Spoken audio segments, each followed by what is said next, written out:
اے بندے نماز پڑھ کہ اس سے پہلے تیری نماز پڑھی جائے۔ حدیث پاک میں آتا ہے کہ بے نمازی بھوکا مرے گا، پیاسا مرے گا، ذلیل ہو کر مرے گا۔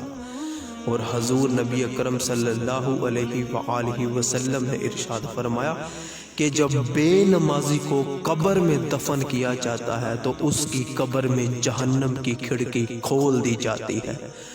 اس کی قبر میں ایک آزدہ مسلط کیا جاتا ہے جس کا نام بھی حضور نے ارشاد فرمایا کہ اس کا نام الشجاع الاقرع ہوگا۔ اس کی آنکھیں آگ کی ہوں گی، آواز میں بجلی کے جیسی کڑک ہوگی۔ وہ انسان کو جھڑک کر اٹھائے گا، کہے گا کہ مجھے میرے اور تیرے رب نے تجھ پر عذاب دینے کے لیے مسلط کیا ہے۔ اے بندے تو فجر کی نماز نہیں پڑھتا تھا، مجھے حکم ہے کہ میں تجھے فجر سے لے کر ظہر تک مارتا رہوں۔ پھر تو ظہر کی نماز بھی نہیں پڑھا کرتا تھا، مجھے حکم ہے کہ میں تجھے ظہر سے لے کر عصر تک مارتا رہوں۔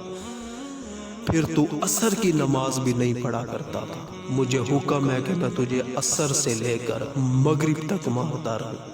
اور پھر تو مغرب کی نماز بھی نہیں پڑھا کرتا تھا، مجھے حکم ہے کہ میں تجھے مغرب سے لے کر عشاء تک مارتا رہوں۔ بندے تو عشاء کی نماز بھی نہیں پڑھا کرتا تھا، مجھے حکم ہے کہ میں تجھے عشاء سے لے کر صبح فجر تک مارتا رہوں۔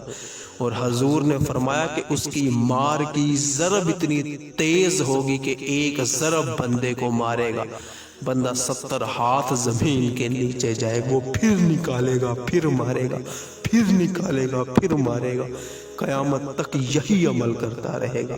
اور حضور نے فرمایا کہ معاملہ یہاں ہی ختم نہیں ہوا، جب بے نمازی قیامت کے دن اپنی قبر سے نکلے گا، اس کے ماتھے پہ 3 سطریں لکھی ہوں گی کہ یہ بندہ اللہ پاک کے قہر و غضب کا مستحق ہے، اس کا حساب سختی سے لیا جائے۔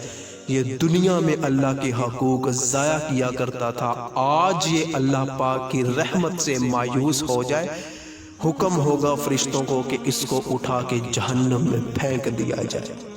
اللہ پاک قرآن میں ارشاد فرماتا ہے ما سلککم فی سقر قالوا لم نک من المصلین، کہ قیامت کے دن کچھ لوگوں کو گھسیٹ کر جہنم میں لے جایا جائے گا، تو کچھ جنتی ان سے سوال کریں گے کہ تمہارا جہنم میں جانے کا کون سی چیز سبب بنی؟ تو وہ کہیں گے کہ ہم نماز نہیں پڑھا کرتے تھے۔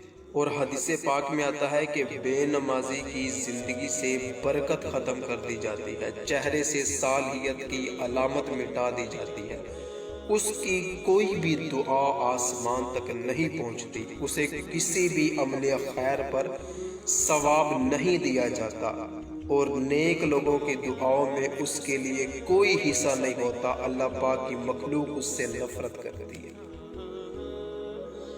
اس ویڈیو کو زیادہ سے زیادہ شیئر کیجیے، اچھی بات شیئر کرنا صدقہ جاریہ ہے۔